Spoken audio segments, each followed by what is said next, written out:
Self care మరచి పనికి అంకితం, ఉద్యోగ ఉపాధి కార్యకలాపాలకే మొగ్గు, టైం యూజ్ సర్వేలో వెల్లడి.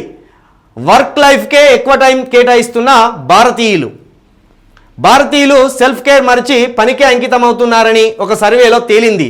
2024లో భారతీయులు స్వీయ సంరక్షణ నిర్వహణకు తక్కువ టైం కేటాయించినట్టు కేంద్ర ప్రభుత్వం తాజాగా విడుదల చేసిన టైం యూజ్ సర్వేలో వెల్లడైంది. 15 నుంచి 59 వయసున్న స్త్రీ పురుషులు ఉద్యోగం ఉపాధి సంబంధిత కార్యకలాపాల్లో వరుసగా 75%, 25% మేర సమయాన్ని కేటాయించారు. 2019లో ఇది 70.9, 21.8% మాత్రమే ఉంది.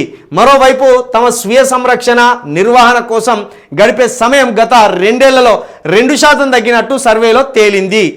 ఇది ఏంటంటే మన కోసం మనం సమయం కేటాయించుకోవడం ఉంటుంది కదా. ఉదాహరణకు 8 గంటల డ్యూటీ చేయాలి, 8 గంటలకు మించి 16 గంటలోగలు, 14 గంటలోగలు, 12 గంటలోగలు ఇట్లా మొత్తం ఉద్యోగానికే సమయం కేటాయిస్తున్నారు. అది వాళ్ళకు వాళ్ళే, ఉద్యోగస్తులే వాళ్ళకు వాళ్ళే ఇట్లా వర్క్ టైంలో పడిపోయి ఫ్రీ టైంని స్వేచ్ఛగా గడపలేకపోతున్నారు, వాళ్ళ జీవితాన్ని వాళ్ళు ఆస్వాదించలేకపోతున్నారని చెప్తాను. సెల్ఫ్ కేర్ మరిచి పనికే అంకితం అంటే పని టైమింగ్స్ అయిపోయినప్పటికీ కూడా వాళ్ళు ఆ పని టైమింగ్స్ అయిపోయినప్పటికీ వర్క్ బిజీలోనే ఉండిపోతున్నారట. అది అట్టనే అయింది. మరి ఇక ఏడికి పోయి ఏం పని చేస్తాం అనుకున్నారో ఏందో, మరి ఎందుకు తిరగచ్చుడు, రోడ్లు తిరగచ్చుడు ఎందుకు, ఉన్న పని మీద కాన్సన్ట్రేషన్ చేస్తే బాగుంటుంది అనుకుంటాలో ఏందో. గృహాల్లో ఉంటున్న వారు కూడా ఇట్లనే చేస్తానలాట.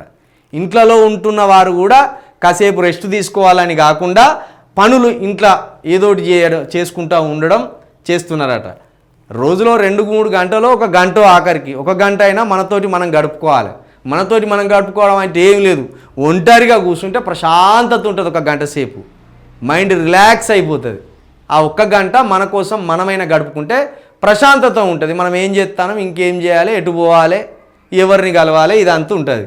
కాబట్టి సెల్ఫ్ కేర్ మరిచాట పనికి అంకితం అవుతారట భారతీయులు. కొంచెం మన రాష్ట్రంలో ఎవరైనా ఇటువంటి వాళ్ళు ఉంటే రోజుకు 1 అర్ధ గంట, 1 గంట మీతోటి మీరు మాట్లాడుకోండి, చాలా బాగుంటుంది.